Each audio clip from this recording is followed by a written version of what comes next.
Hello, Mark. I'm Linda, and I'm a freshman. My student number is 3. The speech title is Magical Houses Made of Bamboo by Elora Hardy. When I was 9 years old, my mom asked me what I would want my house to look like, and I drew this fairy mushroom, and she actually built it. Laughter. I don't think I realized this was so unusual at the time, and maybe I still haven't, because I'm still designing houses. This is a 6-story bespoke home on the island of Bali. It's built almost entirely from bamboo. The living room overlooks the valley from the 4th floor. You enter the house by a bridge. It can get hot in the tropics, so we make big curving roofs to catch the breezes.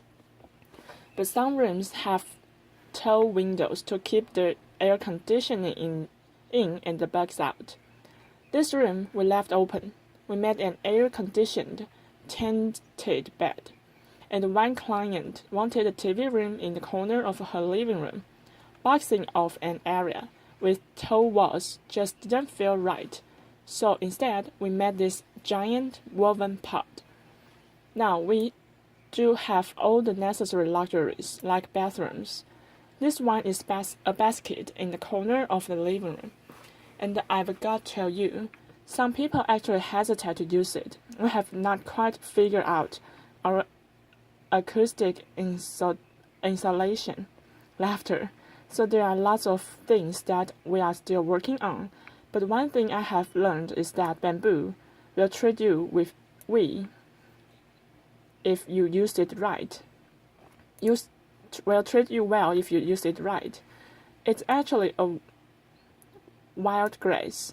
It grows on the otherwise unproductive land, deep ravines, mountainsides. It lives off of rainwater, spring water, sunlight, and of the 1,450 species of bamboo that grow across the world. We use just 7 of them. That's my dad. He is the one who got me building with bamboo. And he is standing in a clump of Dendrocalamus asper, niger, that he planted just 7 years ago. Each year, it sends up a new generation of shoots that shoot. We watched it grow a meter in 3 days just last week. So we are talking about sustainable timber in 3 years. Now we harvest from hundreds of family-owned clumps. Baton, as we call it. It's really long, up to 18 meters of usable length. Try getting that truck down the mountain, and it's strong. It has the tensile strength of steel, the compressive strength of concrete. Slam 4 tons straight down on a pole, and it can take it. Because it's hollow, it's lightweight, light enough to be lifted by just a few men, or apparently one woman. Laughter, applause. And when my father built green school in Bali, he chose bamboo for all of the buildings on campus, because he saw it as a promise. It's a promise to the kids. It's one sustainable material that they will not run out of.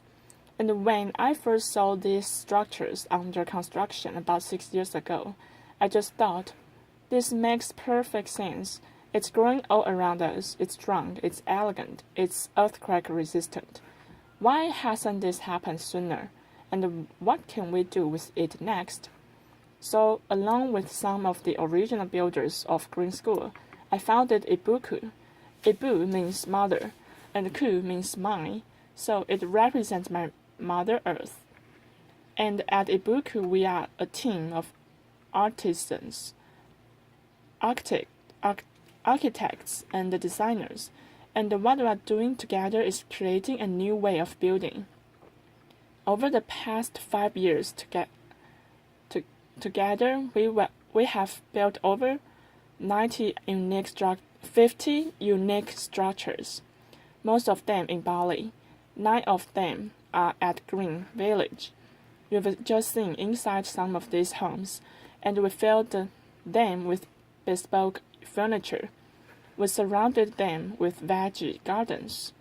We would love to invite you all to come visit someday. And while you are there, you can also see Green School. We keep building classrooms there each year, as well as an updated fairy mushroom house. We are also working on a little house for sport.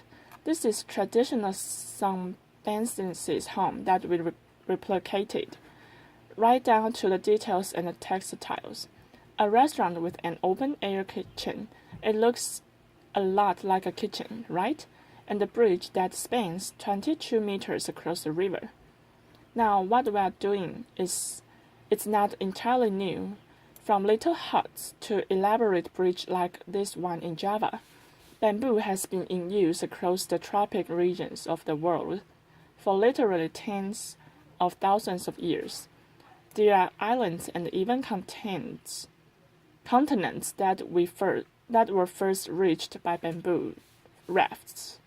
But until recently, it was almost impossible to reliably protect bamboo from insects, and so just about everything that was ever built out of bamboo is gone.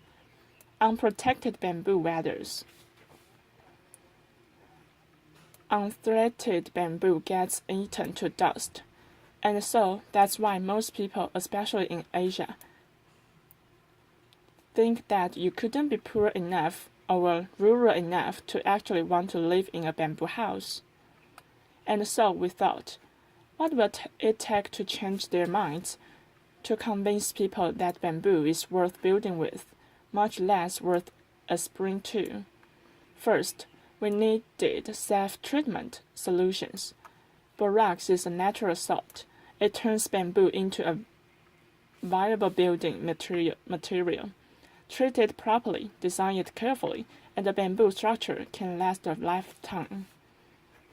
Second, build something extraordinary out of it, inspire people. Fortunately, Balinese culture fosters craftsmanship. It values the artisan. So combine those with the adventurous outlier from new generations of locally trained architects and designers and engineers, and always remember that you are designing for curving, tapering, hollow poles. No two poles alike, no straight lines, no 2x4s here. The tried and true, well-crafted formulas and the vocabulary of architecture do not apply here. We have had to invent our own rules. We ask the bamboo what it's good at, what it wants to become, and when what it says is, respect it, design it for its strengths, protect it from water, and to make the most of its curves. So we design in real 3D, making scale structural models out to the same material that we will later use to build the house. And the bamboo model making is an art, as well as some hardcore engineering.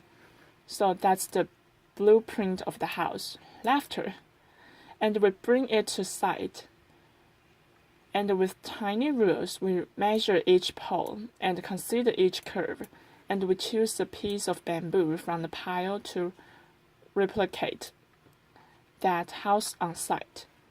When it comes down to the details, we consider everything. Why are doors often rectangular?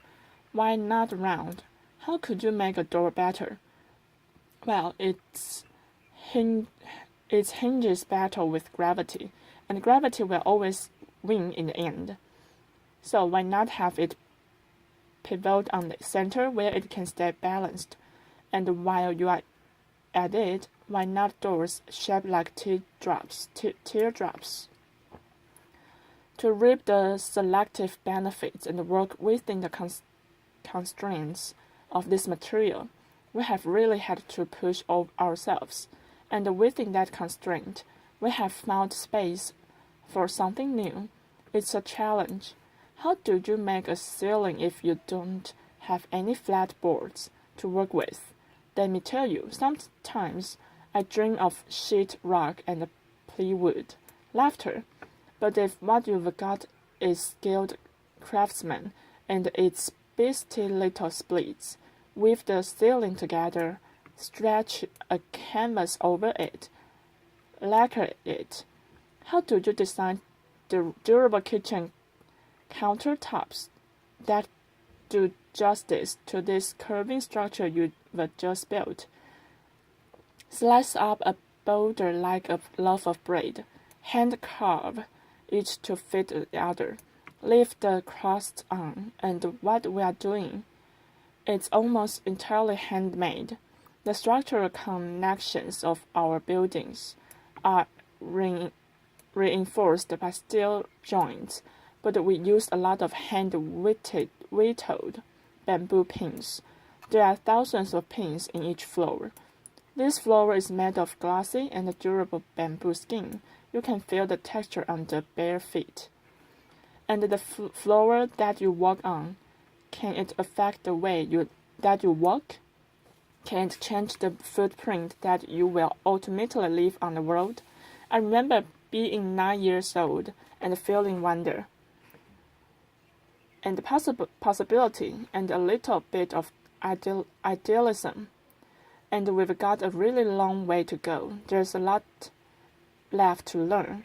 But one thing I know is that with creativity and commitment, you can create beauty and comfort and safety and even luxury out of a material that will grow back. Thank you. Applause.